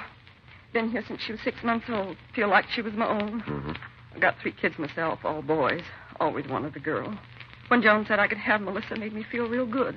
Like a daughter of my own, real good. Mm-hmm. Knew it didn't make any difference to Joan. None at all. Wasn't anything that mattered much to her. I always thought Melissa was something that shouldn't have happened. In the way, that's what she said. Yes, ma'am. In the way. Mm-hmm. What happened this evening? What do you mean? Well, you're the one who called the hospital, aren't you? Yeah. As soon as I knew there was something wrong, called him. Mm-hmm. What happened? Well, this is Sunday. Yes. Every Sunday morning, Joan comes by and picks up Melissa, takes her for the day. Mm-hmm. Just like always, she was here this morning. Yes, ma'am. It's going to be a big day. She told the baby they were going up to Griffith Park to the zoo, see the animals. Mm-hmm. Oh, we all sat around and ate. My kids and baby and Joan, and the kids went to get dressed. Yeah. After she was dressed, they left. Joan and Melissa going to the zoo and the ride. Real big day, real big. Mm-hmm. About 6 they came back. That's this evening? Yeah, 6 o'clock. The baby didn't look real good, kind of hot and flushed. Yeah. I asked Joan if she'd given her a lot of junk. She said no, nothing that'd hurt her. That's what she said. Mm-hmm. Just came in the house and then she left. Said she had an appointment, that she couldn't be late. Just dumped the baby inside the house and walked out. I see. I gave her a bath. Thought it might make her feel better. She was running a little fever. Warm bath's supposed to bring down her temperature. Yes, ma'am. Didn't do any good at all. I asked her if she was hungry. She said she was, so I gave her some dinner. Had no more than taken one bite, and she had the first fit. Mm-hmm. Sitting right there at the table, and she had it. I didn't know what to do. Never had nothing happen like that before. I didn't know what to give her. Did you call a doctor? Yeah. We don't have a telephone, so I went down to the corner. There's a booth at the gas station. Yeah. Didn't want to leave the baby alone, but there wasn't any other way. Nothing else I could do. All right. Go ahead, please. Doctor wasn't at home. I left word for him to come right over, and then I came back. Didn't no sooner walk into the house than she had another fit. Scared me to death. Poor little thing sitting there. I could see she was in pain, terrible pain, and there wasn't anything I could do for her. Mm-hmm.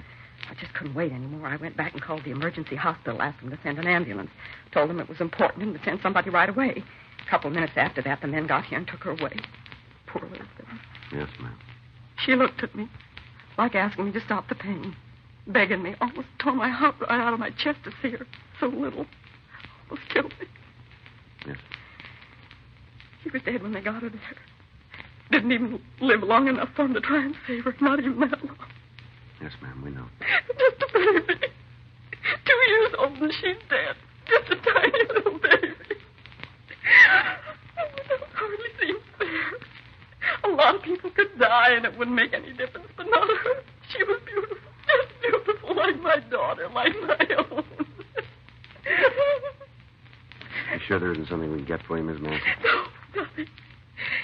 Isn't anything that'll help now. Nothing at all. Ma'am, has there been any history of this type of attack in your family? You mean fit? Epilepsy? Anything of that nature? No, never been anything like that. Well, now, did the child tell you that she felt sick? Mm-mm. We didn't have no idea there was something wrong until it was too late. Did she complain of stomach cramps, do you remember? No, she didn't. What'd you have for dinner? Ground meat, potatoes, the green beans. Couldn't have been that made her sick. We all ate the same thing. The kids and me, none of us had any trouble. Is your sister separated from her husband? Yeah, they hadn't been together for over a year. Been that long anyway, I suppose. He's supposed to contribute support, but he doesn't, not a dime. I see. Did she provide support for the little girl? She was the baby's mother, but that's as far as it went. Came to Karen from Melissa, and it landed in my lap. Remember when she had roseola? Joe didn't even come over and see her. Just didn't care. Mailed a little doll for the baby. Guess that was supposed to make up for her mother not being there. Can you tell us where we can contact your sister? Sure. Place over on Hewitt Street. Got an apartment there. You have the address?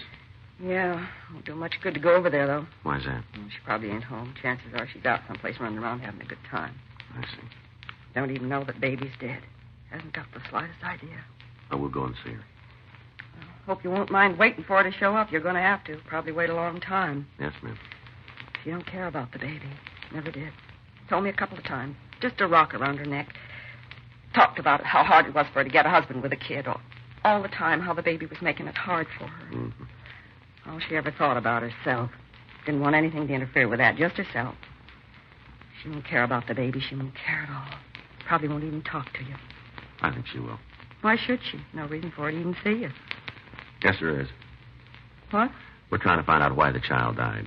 Oh, she just got sick, that's all. There isn't anything more to it. Melissa just got sick. You seem pretty sure about it. Of course I am. Couldn't be anything else. You think there was anything else? You think there was something wrong? We don't know yet. Well, then talk to Joan. Ask her. Anything wrong with Melissa that happened today? She ought to be able to tell you. Talk to her.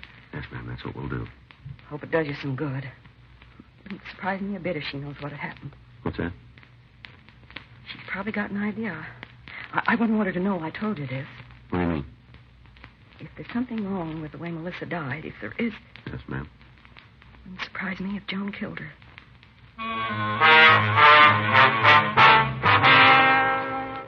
Frank and I left the house and drove over to the apartment on Hewitt Street. The name on the mailbox read Joan Guyman. We rang the bell, but there was no answer. We talked to the landlady, a Mrs. Enid Findon. She told us that the Guyman woman had left the place about 7:15 in the company of a man, and she hadn't returned. We asked her what she could tell us about Miss Guyman. Kind of hard to say right off. She's funny, you know how I mean? No, ma'am. Well, there's a lot of people who don't like her, lots of them. They think she's kind of wild, the way she runs around, partying up.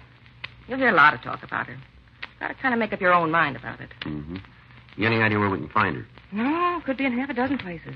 If she starts on a run, she's liable not to slow down for a couple of days. You know the man she's with? Sorry, I can't help you there. I've seen him before, but not many times. I don't think Joan goes out with him much. Mm-hmm. Something wrong? Ma'am? Something happened to Joan? No, ma'am. Must be some reason you're nosing around. Anything you want to tell me? It might be a little better if we talk to Miss Guyman. That's the way you want it. I ain't going to pry into something that don't concern me. Yes, ma'am. Have you ever met Mrs. Guyman's little girl? You mean Melissa? Yes, ma'am. Sure. Two of them been here several times. Sundays, you know, Joan has a little girl. How they seem to get along. What? Miss Guyman and her daughter. How do they get along? Well, you said it yourself. Melissa's her daughter. Yeah. What have you heard? Huh? Somebody's been talking about how Joan treats the kid. Well, maybe you better tell her. I don't want to get her in no trouble. You understand that? Yeah. Well, I'd be down here watching the television, maybe doing some ironing, and I'd hear Joan yell at the baby. Loud. She used words a kid shouldn't hear, not that young. Yes, ma'am. Of course, not that those kind of words are ever good for a youngster, but sure not for one only 2 years old. Yeah. Anyway, she'd yell for a while, then it'd be quiet. Guess she hit the kid a couple times. Things calmed down. Now, do you know if Mrs. Guyman ever hit her daughter? Well, sure. I saw it with my own eyes. We had words about it. Well, Joan told me to mind my own business. Said to keep my nose where it belonged. Told me how Melissa was her kid, and if she thought a slap would do some good, she was going to give it. Mm-hmm. She did. Only a couple times they weren't slaps. What do you mean? Like this. With a closed fist. They're right along here. Right above the ear. A couple times in the face. I saw the kid with a black eye myself, sure. Does Mr. Guyman see his wife? Not that I know. He said a couple times that he doesn't. I don't think she even knows where he is. Kind of sad, you know. Yeah? What happened? That's how all the trouble started. Mr. Guyman. Both of them used to live here when they got married. First off, they seemed pretty happy. Didn't have no idea there was anything wrong. Mm-hmm. Then when the baby was born, the trouble started. Wasn't long before the whole building knew about it. Of course, there was a couple of people who had an idea before. What's that? About her. Ma'am? Oh, running around, down to the bars, drinking, talking with other men. Now, I'm not a prude. Never been anybody who could say that about me. Nobody. Mm-hmm. But I just don't believe in married women doing it. Not them. That's what caused the trouble then, huh? You just put it down to that. Oh, my, they had some big arguments. Big ones. Hear him all over the building. All over the block, I guess, if he was listening. Mm-hmm. Well, it wasn't long after that he walked out on her. Left her flat with a baby. I see. Packed right up and moved out. Even took his phonograph records, everything. Don't think she's seen him since. Well, are they divorced, do you know? I don't know about that. A couple times she's talked about getting one. I don't think she's ever gone through with it. I see. No, she's planning on it. Okay. She wants to get married again. Told me that 100 times, how she wants to find a man and settle down. Just about all she talks about. Guess the big problem is Melissa. What do you mean? Well, I know she's had the chance. I know that for sure. Mm-hmm. A couple of the men have even talked to me about it. About how they want to marry Joan. Build a home for her. All comes back to the same thing. What's that? The kid. None of the men want a ready-made family. They're all willing to have one of their own, but it ain't easy for a woman with a 2-year-old child. Not easy at all. Mm-hmm. I know she thought a couple times about leaving the kid with his sister. Some kind of problem there, too. Seems they were always fighting about it. Do you know what the arguments were about? Sure. Joan's sister didn't think she was doing enough to support the kid, you know. Figured she ought to have more money. Any of these quarrels ever get violent? Yeah, I heard them upstairs, yelling and screaming at each other. Almost as bad as Joan and her husband. Sister saying that either she had to hand over more money or else take Melissa out of the house. Joan saying that she didn't care what happened to the kid, yelling all over the place. Terrible the way they carried on. Mm-hmm. Be honest about it, I don't think either one of them really wanted the little girl. Neither one of them. Is that right? Both been just as happy if she'd never been born. Poor little kid. Wonder they didn't try to put her in another home, you know. Find some people who wanted her. Would have given her a chance to grow up being loved. That's right. At least they could have done, given the little kid a chance. Oh, I don't know. Maybe someday Joan will wake up, realize what she's doing. Mm-hmm. Maybe she will. Let's hope it's not too late. In the company of the manager, Frank and I checked Joan Guyman's room. There was no indication that she wasn't going to return. We asked Miss Findon to notify us as soon as she heard from the Guyman woman. We returned to the office and checked with the crime lab. They'd finished going over the child's clothing, and they hadn't found anything out of order. We put in a call to the coroner's office, and we talked to Chief Deputy Coroner Vic Wallage. He told us that the autopsy would be held at 10 a.m. the following morning, and that we should have the results by 11. He went on to say that in his examination of Melissa Guyman, he'd found several bruises on her neck and back. However, he was unable to tell us if the blows might have been strong enough to cause her death. 12:16 a.m., we ran the names Joan Guyman and her sister through R&I. There was no record on the sister, but we found that the Guyman woman had been arrested several times in the last year on charges of 4127A, drunk. The rest of the night was spent in checking out the places she was known to have frequented. An attempt was made to find her husband without result. The next day, Frank and I met in the squad room early to put through a call to the coroner's office. Yeah. Mm-hmm. What about the bruises? I see. How long's that going to take? Right. We'll keep in touch with you. Okay. Bye. How about it? They finished. What's the cause of death? They're still not sure. What do you mean? They think she might have been poisoned.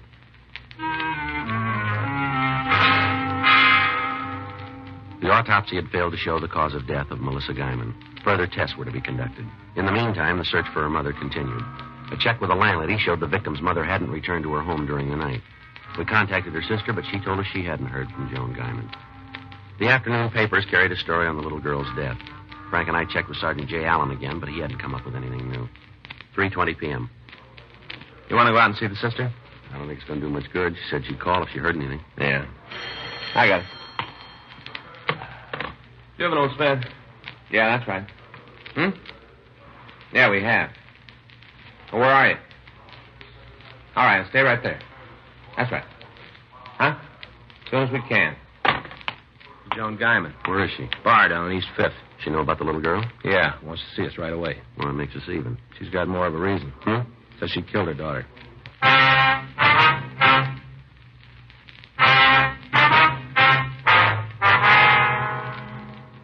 Frank and I left the city hall and drove over to the bar. When we walked into the place, it appeared to be deserted. The bartender told us there was a woman answering the description we gave him in one of the rear booths. Joan Guyman was in her late 20s, but she looked at least 40. She'd been drinking heavily, and she'd been crying. Yeah? Somebody you're looking for? You're Miss Guyman? That's right. Who are you? Police officers. Frank Smith. My name's Friday. Yeah. I knew you'd be here. You look good. Why don't you sit right down and make yourself comfortable? Which one of you fellas I talked to? You talked to me. Yeah. Well, then you know why I asked you to come down here. Yes, ma'am. You want to tell us about it? No. How's that? You asked me if I wanted to talk about it. Well, I don't. I don't even want to think about it. I wish it never happened. Is that right? You probably think it's funny I'm not crying, don't you? Don't you? You think there's something wrong with me? My baby's dead and I'm not crying? Well, do you want to know why? You want to know? Why don't you tell us, lady? Because there ain't no tears left. Not a single one. I'm all cried out. That's why. You better put that down. You've had enough of that. I think I'll have a lot more. A lot more. You said you killed your little girl, is that right? That's right. Well, tell us about it, will you? No reason not to. No reason for anything anymore. All right, go ahead. I killed her. I killed her. It's like I'd put a gun up to her head. I killed her. Is this the same? Go ahead. Oh, poor old kid. She didn't want much. Hardly anything. One of those dolls with the hair you can wave, that's all. The doll with curly hair and her mother. And she got the doll. I gave it to her yesterday when we came back from the zoo. It's just seeing how happy she was. She was happy. Mm-hmm. Another thing I wouldn't give her. No mother. Poor little kid. She didn't have no mother. Just me, that's all. It's me. Yeah. That's how I did it. What's that? Killed her. If I'd been her mother and kept her with me, it never would have happened. She'd be all right now. Neglect. That's what did it. Neglect. And I gave it to her. Never paid no attention to her. All the time, too busy with what I was doing. I didn't pay any attention to her. I didn't pay any attention at all. All right, come on, lady. Where are we going? Downtown. What for? I think we'll be able to talk better there. Oh, I don't want to go anyplace. I'm going to stay right here. My baby is dead. Poor little kid didn't have no mother. Why don't you just go away and leave me alone? You know we can't do that. Why not? There a lot of something that says you got to harm people. Is that what you're doing? Frank. Yeah. Now, wait a minute. You leave me alone. You got no right to do this to me. Bartender! Come on back here and help. These lousy cops are giving me trouble. Help me. Come on, lady. You're only making it harder on yourself. Leave me alone. Get away from me. Come on, don't cause any more trouble. Now. If you were a gentleman, you wouldn't do this to me. If you were a lady, we wouldn't have to.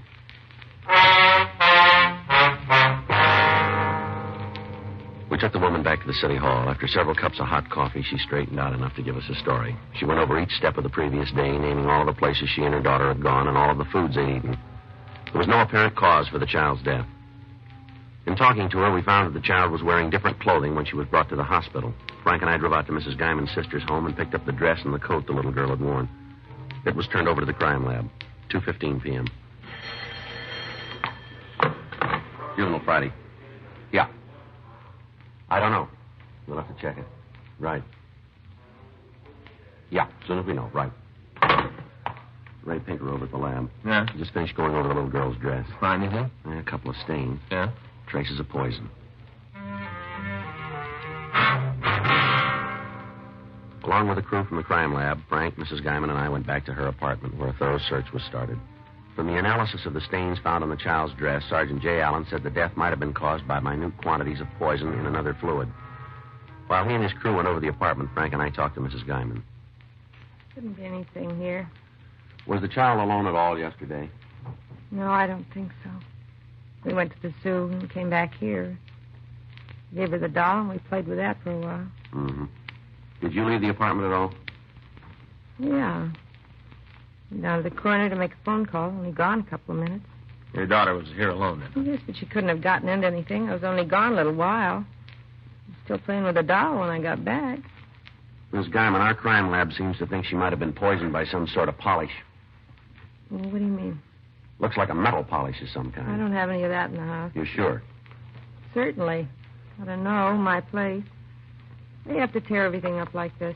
It'll all be straightened out. I hope so. Seems like there's never going to be an end to it. Joe? Yeah, Jay. See you a minute? What do you got? I think this is there. Found out in the kitchen under the sink. Metal polish. Yeah. It isn't one of the standard brands. Certainly isn't one of the off brands either, is it? I've never seen it before. Well, The bottle's almost empty. Cap was off when we found it. any chance it might have spilled out? No, it doesn't look like it. Not on the floor around the bottle. Hey, you want to come out in the kitchen? We'll check it for prints. All right. We got the kid out there. All right. Can you tell for sure, Jay? No, we can get an idea, though. There, Joe, it's coming through. You see there? Yeah. What do you think? Have to roll the child's prints to be sure. Looks like it, though. The fingers are pretty small. There, you can see yourself. Pretty tiny. I guess that does it. Mm-hmm. Well, thanks, Jay. What'd they find? You know how it happened? We think so, yeah. How? We found an empty bottle of metal polish in the kitchen. Looks like your daughter drank some of it. She couldn't have. I was with her all the time. She couldn't have gotten to it. You said you left her alone. But not that long. She didn't have time. I was only gone a couple of minutes. That's all. Just a couple of minutes. That was long enough. It's not true. Just making it up, trying to make it all my fault. No, ma'am. Yes, you are. You're trying to make out I did kill her. You're saying it's my fault. Well, it isn't. Well, then you tell us. Huh? Whose fault is it?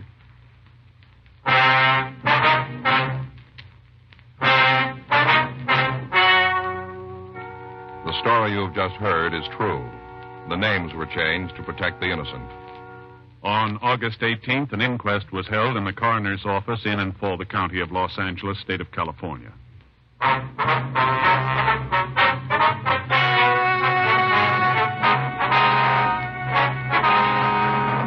After examining all the evidence, a coroner's jury decided that the death of Melissa June Guyman was due to accidental poisoning. You have just heard Dragnet, the authentic story of your police force in action, and starring Jack Webb, a presentation of the United States Armed Forces Radio Service.